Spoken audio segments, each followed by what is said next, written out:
नमस्कार, मी गौरी फूडी गौरीमध्ये तुम्हा सर्वांचं मनापासून स्वागत करते। दिवाळी फराळमध्ये आज आपण बनवणार आहोत खमंग आणि कुरकुरीत असा पातळ पोह्यांचा चिवडा। इथे मी पोहे आकसू नयेत, चिवट होऊ नयेत, तसेच हा चिवडा जास्त काळ टिकावा आणि कुरकुरीत राहावा यासाठी काही टिप्स आणि ट्रिक्स शेअर केलेल्या आहेत। तर त्यासाठी हा व्हिडिओ शेवटपर्यंत नक्की पहा आणि व्हिडिओ आवडल्यास लाईक, शेअर आणि सबस्क्राइब करायला विसरू नका। तर लगेचच आपण रेसिपीला सुरुवात करूयात।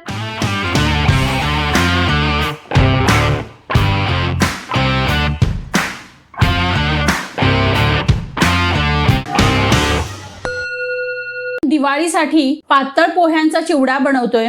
तर इथे मी अर्धा किलो असे हे पातळ पोहे घेतलेले आहेत। आता सर्वात पहिल्यांदा आपल्याला हे पोहे चाळणीने चाळून घ्यायचे आणि मग आपण ह्याला उन्हामध्ये एक दिवसासाठी ठेवायचं आहे। ज्या दिवशी तुम्ही चिवडा बनवणार असाल त्याच्या आदल्या दिवशी आपण ह्याला उन्हामध्ये एक दिवसभर ठेवायचं आहे। एखाद्या परातीमध्ये किंवा मोठ्या ताटामध्ये ह्याला पसरवून तुम्ही खिडकीमध्ये सुद्धा ठेवू शकता, म्हणजे ऊन आलं तेवढंच तरी पण ते पोहे असे छान व्यवस्थित कुरकुरीत व्हायला आपल्याला मदत होते। तर आता आपण याच्यासाठी काय साहित्य घेतले ते बघूया। आता आपण इथे अर्धा किलो पोह्यांसाठीचं हे साहित्य घेतलेलं आहे। इथे आपण 150 ग्रॅम शेंगदाणे घेतलेले आहेत। वजनी प्रमाणात हे 150 ग्रॅम आहे। जर तुम्हाला वजन जर तुमच्याकडे मेजरिंग स्केल नसेल तर तुम्ही इथे घरातली कोणतीही वाटी घ्या, त्याप्रमाणे 1 वाटी असे शेंगदाणे घेतलेले आहेत। 1 वाटी डाळवं घेतलेलं आहे। वजनी प्रमाणात 100 ग्रॅम डाळवं आहे। हिरव्या मिरच्या 7 ते 8 तिखटवाल्या घेतलेल्या आहेत, त्याला मी बारीक चिरून घेतलेला आहे। 2 टेबलस्पून पांढरे तीळ घेतलेले आहेत। 2 टेबलस्पून पिठी साखरेचा वापर केलाय। 20 ते 25 लसणाच्या पाकळ्या घेतलेल्या आहेत। अर्धा चमचा हिंग घेतलाय। पाऊण चमचा हळद घेतलेली आहे। 1 चमचा जिऱ्याची पावडर घेतलेली आहे। 1.5 टीस्पून मिठाचा वापर केलेला आहे आणि इथे मी 20 ते 25 काजू घेतलेले आहेत, त्याचे अर्ध्या पाकळ्या करून घेतलेल्या आहेत। खोबरं, सुक्या खोबऱ्याचे काप घेतलेले आहेत, ते 50 ग्रॅम घेतलेले आहेत। जर तुम्हाला जास्त आवडत असतील तर तुम्ही जास्त प्रमाणात घेऊ शकता। आणि कढीपत्ता घेतलेला आहे। कढीपत्त्याच्या एक 3 ते 4 काड्या घेतलेल्या आहेत। आता आपल्याला हे पोहे भाजून घ्यायचे आहेत। इथे मी 4 बॅच मध्ये थोडे थोडे करून हे पोहे भाजून घेणार आहे। तर पोहे भाजण्यासाठी एखादी जाड बुडाची पसरट अशा कढईचा वापर करायचा आहे। तर आता आपण हे पोहे भाजून घेऊयात। पोहे भाजताना गॅस नेहमी लो ठेवायचा आणि अशा पद्धतीचे 2 चमचे घेऊन त्याला अलगद असं हलवत आपण हे पोहे भाजून घेणार आहोत। पोहे भाजताना गॅसची फ्लेम अजिबात मोठी करायची नाही। जर तुम्ही फ्लेम मोठी केली तर पोह्यांचा आकार म्हणजे पोहे आकसतात, त्यांचा आकार असा वाकडा झाल्यासारखा होतो आणि पोहे सुद्धा चिवट होतात। त्यामुळे लक्षात ठेवा, ही महत्त्वाची टिप आहे की पोहे भाजताना गॅसची फ्लेम आपल्याला लोच ठेवायची आहे। आता तुम्ही हात लावून ह्याला बघायचं आहे की पोहे चांगले गरम झाले ना की कळतं की आपल्याला हे पोहे भाजलेले आहेत। ह्याला खूप जास्त भाजायचं नाही, नाहीतर मग पोह्यांचे तुकडे पडतात। तर आता आपण बघूया की पोहे भाजलेत कसे, हे कसं समजायचं। तर यातले थोडेसे पोहे आपण हातावरती घ्यायचे आणि त्याला चुरून बघायचं आहे की हे बघा, तो तुम्हाला आवाजावरून कळत असेल की पोहे असे चांगले भाजलेले आहेत। तर पोहे छान असे कुरकुरीत आणि चुरचुरीत झालेले आहेत। मला इथे प्रत्येक बॅच मध्ये पोहे भाजण्यासाठी 3 ते 4 मिनिटं लागलेली आहेत। अगदी 3 ते 4 मिनिटांमध्ये हे पोहे भाजून होतात। आणि आता आपण अशाच पद्धतीने सगळे पोहे भाजून घेणार आहोत। आता चिवडा करण्यासाठी आपल्याला सगळं साहित्य तळून घ्यायचं आहे। तर त्यासाठी इथे मी 1 वाटी तेल घेतलेलं आहे, मध्यम वाटी आहे ही, आणि वजनी प्रमाणात हे 125 ग्रॅम एवढं तेल आहे। तर कढईमध्ये तेल घालायचं आपल्याला आणि तेल चांगलं असं गरम करून घ्यायचं आहे। आता तेल चांगलं गरम झालेलं आहे, त्याच्यामध्ये आपण हे शेंगदाणे घालायचे आणि ह्याला छान असं तळून घ्यायचं आहे। शेंगदाणे घालताना गॅसची फ्लेम मी मोठी ठेवली होती आणि एक अर्ध्या मिनिटांनी आपण ह्याला लो टू मीडियम फ्लेम करायची आणि हे सगळे शेंगदाणे आपण छान असे तळून घ्यायचे आहेत। आता तुम्ही इथे बघू शकता शेंगदाणे असे छान आपले तळलेले आहेत। याच्यापेक्षा जास्त आपण शेंगदाणे तळायचे नाहीत, कारण काय होतं, शेंगदाणे आपण खूप डार्क कलर वरती त्याला जर काढलं तर त्याची कुकिंग प्रोसेस चालू राहते आणि नंतर ते खूप जास्त काळपट होतात आणि करपट लागतात। त्यामुळे आपण हे शेंगदाणे आता एका ताटामध्ये किंवा प्लेटमध्ये आपण ह्याला काढून घेऊयात। आता आपण हे 1 वाटी डाळवं सुद्धा तळून घ्यायचं आहे। सेम तसंच डाळवं तेलामध्ये टाकताना गॅसची फ्लेम मोठी करायची आणि एक अर्ध्या मिनिटानंतर लो टू मीडियम फ्लेम वरती आपण ह्याला तळून घ्यायचं आहे। अगदी 2 ते 3 मिनिटांमध्ये हे डाळवं तळून तयार होतात. त्याचा रंग हलका सोनेरी आला की आपण याला सुद्धा काढून घेणार आहोत. आता त्याच तेलामध्ये आपण खोबऱ्याचे हे काप आहेत, पातळ काप केलेले, ते टाकायचे आणि हलका सोनेरी रंगावरती आपण हे खोबऱ्याचे काप तळून घ्यायचे आहे. त्याला खूप डार्क असं करायचं नाही. आता हे खोबरं सुद्धा छान बघा अगदी सोनेरी झालेलं आहे, सोनेरी रंगावरती झालेलं आहे. आपण याला सुद्धा काढून घेऊयात. ज्यात आपण शेंगदाणे आणि डाळवं काढलेलं आहे त्याच ताटामध्ये आपण याला काढून घेऊयात. आता आपण काजू तळून घेऊयात आणि काजू पटकन लाल होतात, त्यामुळे आपण याला लो टू मीडियम फ्लेम वरतीच तळून घ्यायचं आहे.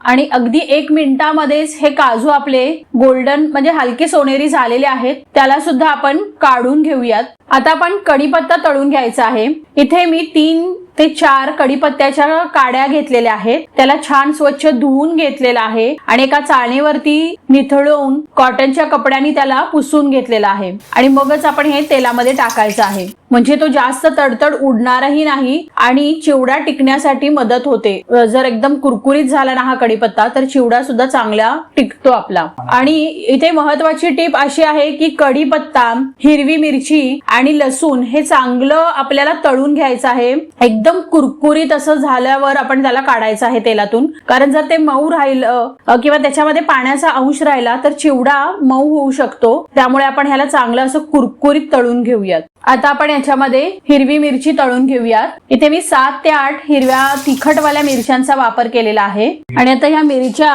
छान अगदी काळपट लालसर अशा झालेल्या आहेत आणि मगच आपण त्याला काढून घ्यायचं आहे. तर इथे तुम्ही बघू शकता आपण हे सगळं एकत्र एका ताटात काढून घेतलं होतं. म्हणजे शेंगदाणे, डाळवं, काजू, कढीपत्ता, हिरवी मिरची हे सगळं आपण एकत्र करून ठेवलेलं आहे. आता ह्याच तेलामध्ये आपल्याला लसूण सुद्धा छान असा तळून घ्यायचा आहे. आता इथे मी 20 ते 25 लसणाच्या पाकळ्या घेतल्या होत्या. त्याला छान खलबत्त्यातून ठेचून घ्यायचं. आता तुम्ही ते बघू शकता की लसूणला हलका असा गोल्डन कलर आलेला आहे. तर आता आपण गॅसची फ्लेम लो करायची आहे, कारण ह्याच्या एकदम जास्त काळपट नाही करायचा. आपण आता बघू शकता ह्याचा कलर छान असा सोनेरी रंग आलेला आहे, म्हणजे आपला लसूण छान असं कुरकुरीत व्हायला लागलेला आहे आणि त्याचा पाण्याचा अंश सुद्धा कमी झालेला आहे. आता आपण ह्या स्टेजला याच्यात 2 टेबलस्पून पांढरे तीळ घालायचे आणि गॅसची फ्लेम आता लो ठेवलेली आहे आणि तीळ छान आपण ह्याच्यामध्ये भाजून घ्यायचे. म्हणजे काय होईल, आता लसूण सुद्धा अजून चांगला भाजलाही जाईल, जास्त करपणार नाही आणि तीळ सुद्धा चांगले तळले जातील. आता हिंग घालूयात. इथे मी अर्धा चमचा हिंग घेतलेला आहे आणि आपण हिंग घातल्यानंतर गॅस बंद करायचा आणि आता लगेचच आपण ह्याच्यामध्ये हळद घालायची आहे, म्हणजे हळद जळणार नाही आणि चिवड्याला असा छान कलर येईल. त्यामुळे आपण गॅस बंद केलेला आहे. आता घालूयात 1.5 चमचा मीठ. जो आपला पोहे खायचा जो चमचा असतो तो चमचा मी वापरलेला आहे, 1.5 चमचा.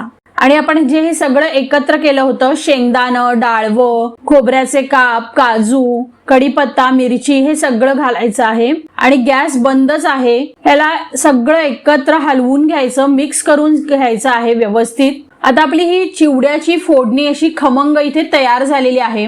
आता हे भाजलेले सगळे पोहे आहेत, हे भांड्यामध्ये, एका मोठ्या भांड्यामध्ये आपण ह्याला काढून घ्यायचं आणि त्याच्यावरती आपण ही जी फोडणी केलेली होती ती सगळी या पोह्यांवरती आपण ही फोडणी ओतून घ्यायची. आता आपल्याला हा जो चिवडा आहे तो हलक्या हाताने मिक्स करून घ्यायचा आहे. मी ते चमच्याच्या साहाय्याने पहिला त्याला मिक्स करून घेते, म्हणजे त्याला फोडणी व्यवस्थित त्याच्यामध्ये मिक्स होईल. आता फोडणी याच्यामध्ये तुम्हाला वाटेल की याला भरपूर अजून पांढरा कलर आहे, कसं काय हे मिक्स होणार, पण जसं जसं आपण ह्याला मिक्स करत जाऊ तसं तसं ह्याला व्यवस्थित असा कलर येत जातो आणि फोडणी सुद्धा पोह्यांना व्यवस्थित मिक्स होते. इथे आपण टॉस करून घ्यायचं आहे, त्यामुळे टॉस केल्यामुळे व्यवस्थित त्याला पोहे आणि फोडणी व्यवस्थित मिक्स होत जाते. आता आपले पोहे सुद्धा थंड आहेत आणि फोडणी सुद्धा कोमट आहे, त्यामुळे मी ह्याला हाताच्या साहाय्याने थोडंसं मिक्स केलेलं आहे, त्यामुळे त्याला व्यवस्थित कलर आलेला आहे. आता आपण याच्यामध्ये जिरे पावडर घालायची आहे. इथे मी 1 टीस्पून चांगला असा गच्च भरून चमचा घेतलाय आणि